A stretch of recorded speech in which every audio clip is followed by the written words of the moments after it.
سلامونه ملګرو د پاکستان حکومت ته د امریکای له طرفه د ریچل ګرینر له طرفه یو بل زوردار جټکه ملو شوې ده. ریچل ګرینر چې کوم دی دا د ډونلډ ټرمپ د حکومت دغه د کابینه یو خاص سړی دی چې د عمران خان په فیور کې د پاکستان د حکومت خلاف ټویټ کوي چې عمران خان د رهاشي د حقيقي ازادۍ ټویټ کړو. نو دغه ټویټ نه پس په دغه حکومت دا ناره وخل چې دا ریچل ګرینر په خپل ټویټ نه کوي بلکې دا پی ټی آی یو فیک اکاونټ دغه په نوم جوړ کړی دی او دا د پی ټی آی کسان د ریچل ګرینر په نوم ټویټ کوي او ریچل ګرینر د پاکستان د حکومت خلاف ټویټ نه کوي. خو ریچل ګرینر پرون یو ځل د پاکستان حکومت ته داسې زوردار جټکه ورکړی ده چې حکومت نور هم پریشان کړی دی. ریچل ګرینر پرون په یو ټي وي شو کې راغلو چې انکرز د پاکستان حواله سره پوښتنه کولی چې هغه د عمران خان حواله سره او د پاکستان حواله سره ډېر زبردست خبرې کړې دي. د عمران خان د رهایی مطالبه هم باقاعده په ټي وي کې کړی ده، لایو ویډیو په لایو پروګرام کې هغه د عمران خان د رهایی مطالبه کړی ده. او بل طرف ته د پاکستان دی حکومت د مسلم لیگ نون کسانو به چې نه دا خو ریچل ګرینر په خپل ټویټ نه کوي بلکې دا خو د پی ټی آی کسان دی او د ریچل ګرینر په نوم آی ډي دا هغه ټویټ کوي او هغه په ټویټر باندې یو فیک اکاونټ جوړ کړی دی. خو ریچل ګرینر ول هر څه په لایو ویډیو پیغام کوي چې وروره عمران خان رها کوي، د عمران خان د رهایی مطالبه کړی ده.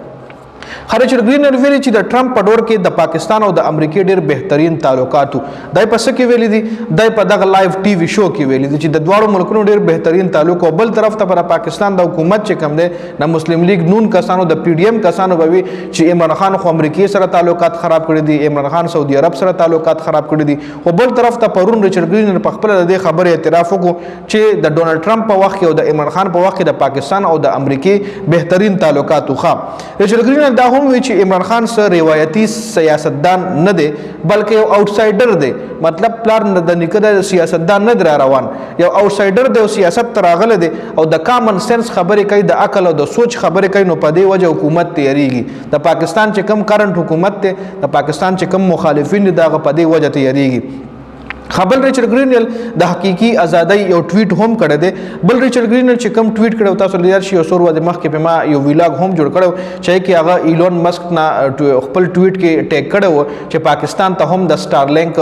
سیګنل ورکا څنګه سټارلینک یو سټلایټ ته انټرنیټ ته نو وای پاکستان ته هم دغه انټرنیټ ورکا ځکه پاکستان کې همیشه د عمران خان په وجه باندې انټرنیټ بنديږي. مقصد دا چې نت هلته همیشه کار نه کوي نو ته پاکستان ته د سټارلینک نه سیګنل ورکا چې د نت د ایشو ختم شي. نو هغه ټویټ نه پس سټارلینک باقاعده پاکستان حکومت سره د لایسنس د پار رابطه کړې ده چې پاکستان حکومت هم دا خبره کنفرم کړې ده چې سټارلینک پاکستان ته راتلل غواړي، پاکستان کې لایسنس د پاکستان نه غوښتل، پاکستان کې هم خپل سرویسز ورکول غواړي. خبردار حسن الله یو پروګرام کې ویل دي چې موږ به پریشر کې هیڅ کله هم ناراضو او که امریکا موږ نه د عمران خان د رهایی ډیماند کوي نو موږ به د عافیه صدیقی د رهایی ډیماند کوو، یعنی موږ به عمران خان رها کو خو د عافیه صدیقی رها کی. نو دې کې خو د کامن سوچ خبره دار چې آیا عمران خان د امریکای سره دی، آیا عمران خان د امریکای د حکومت سره دی، یا عمران خان پاکستان ته راغلی د امریکای سره او پاکستان کې داسې سکول په دی وجه گرفتار شوی دی چې د توس